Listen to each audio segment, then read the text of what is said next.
EVM जिंदा है कि मर गया? मुझे तो लगता था कि शायद इस बार वो ईवीएम की अर्थी का जुलूस निकालेंगे। ये षड्यंत्र का हिस्सा था दोस्तों, और कभी भी देश उनको माफ नहीं करेगा। मैं दुनिया में ढोल पीट रहा हूं कि हम मदर ऑफ डेमोक्रेसी है, और ये दुनिया में जाकर के बता रहे नहीं हमारे देश में तो डेमोक्रेसी ऐसा कुछ नहीं कि वो मोदी बैठ गया है, वो एक चाय बेचने वाला यहां पहुंच कैसे गया। जब 4 जून के नतीजे चल रहे थे, मैं तो अपने काम में कुछ व्यस्त था, बाद में फोन आना शुरू हो गए,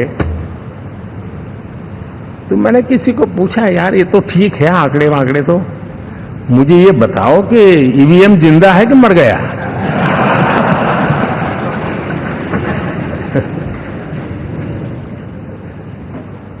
क्योंकि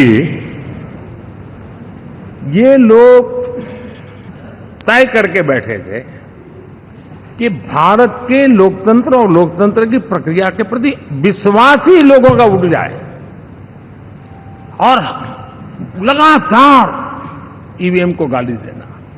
और मुझे तो लगता था कि शायद इस बार वो ईवीएम की अर्थी का जुलूस निकालेंगे, लेकिन 4 जून शाम आते आते उनको ताले लग गए, ईवीएम ने उनको चुप कर दिया। ये ताकत है भारत के लोकतंत्र की, ये ताकत है भारत की निष्पक्षता की, ये भारत की ताकत है भारत के चुनावी तंत्र की, चुनाव आयोग की। और मैं मानता हूं कि ये आशा करता हूं कि 5 साल तो अब ईवीएम शायद मुझे नहीं सुनाई देगा, लेकिन जब 29 में हम जाएंगे तो फिर से शायद ईवीएम को लेकर के नाचने की शुरुआत करेंगे, क्योंकि इनके सुधरने की संभावना बहुत कम है। आप देखिए, चुनाव के समय मैंने पहली बार देखा, शायद हर तीसरे दिन इलेक्शन कमीशन के काम में रुकावट आए, इसके लिए सुप्रीम कोर्ट के दरवाजे खटखटाए गए, भांति भांति की एप्लीकेशन, और एक ही टोली थी। और लोकतंत्र के प्रति जिनका भरोभार अविश्वास है, ऐसे लोग सुप्रीम कोर्ट का उपयोग करते हुए कैसे रुकावट डाले, इसका निरंतर प्रयास करते रहे। और चुनाव आयोग की ताकत का एक बड़ा हिस्सा अदालतों में, इस पीक अवर्स में, चुनाव के पीक अवर्स में, यानी कितनी निराशा लेकर के ये लोग मैदान में आए थे कि उन्होंने पूरा हमला उसी इंस्टीट्यूट पे लगा दो ताकि चुनाव के कोई भी परिणाम आए, हम दुनिया के सामने भारत को भी बदनाम कर लें। ये षड्यंत्र का हिस्सा था दोस्तों, और कभी भी देश उनको माफ नहीं करेगा। साथियों, इंडी गठबंधन वाले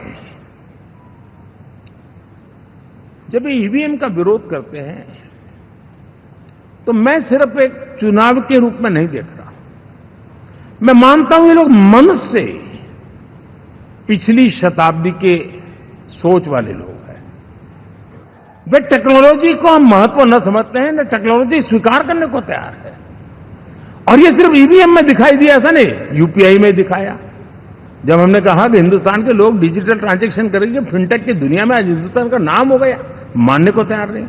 आधार आज देश की एक पहचान बना है। मैं तो देख रहा हूं कि मुझे कई देश कहते हैं कि हमें आधार की पद्धति से आगे बढ़ना है, आप कैसे मदद कर सकते हैं। उस आधार को रोकने के लिए सुप्रीम कोर्ट में बार जाकर के परेशानियां पैदा की। यानी मूलतः ये प्रगति के विरोधी, आधुनिकता के विरोधी, टेक्नोलॉजी के विरोधी इंडी अलायंस हमने देखा है।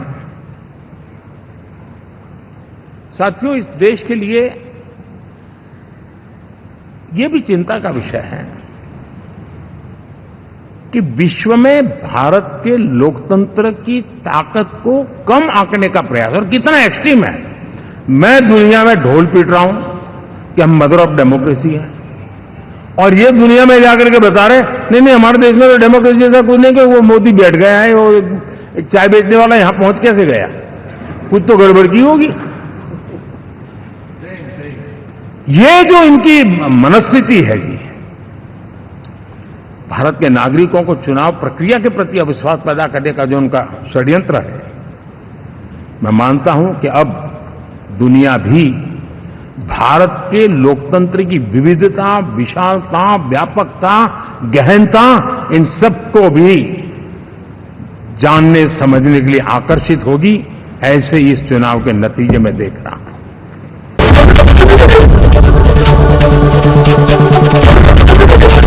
एबीपी गंगा, खबर आपकी जुबान।